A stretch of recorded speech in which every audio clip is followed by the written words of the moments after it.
High, আজকে চলে গেছিলাম একটু ইন্দ্রকের বাড়িতে, মানে আমার শ্বশুর বাড়িতে।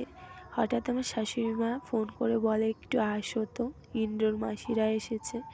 তার জন্য দেখো আমি তাড়াতাড়ি করে রেডি টেডি হয়ে বাবাকে বললাম একটু বাইকে করে দিয়ে আসতে। আমার বাবা বাইকে করে দিয়ে চলে গেছিলো, আর এসেই দেখো চলে এসেছিলাম আমি ছাদের উপরে। দেখো কত সুন্দর মাঠ দেখা যাচ্ছে ছাদের উপর থেকে, পুরো সবুজে সবুজ। এখানে আসলে বলো আর নিচে নামতে ইচ্ছা করে বলো ছাদের উপর থেকে।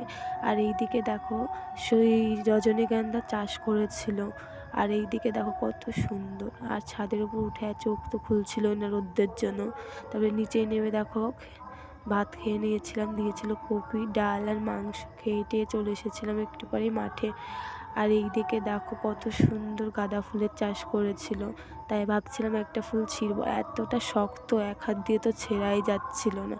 তারপরে দেখো যেমন তেমন করে একটা ফুল ছিঁড়ে নিয়েছিলাম, নিয়ে চলে এসেছিলাম একটা মাঠে মানে একটা জমিতে চলে এসেছিলাম। এখানে দেখো চাষ করেছিল হচ্ছে মটরশুঁটি। আমি ওকে বলছিলাম একটা খাবি, ও বলছে দাও। তারপরে আমি বলছি খাও, বলছে কেন খাবো, যদি বিষ মিশানো থাকে, এত বুদ্ধি দেখো। তারপরে একটু বসে থেকে চলে এসেছিলাম বাড়িতে।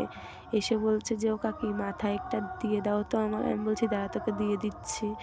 তারপরে দেখো একটু পরে চলে এসেছিলো বাবা, তারপর চলে গেছিলাম বাড়িতে।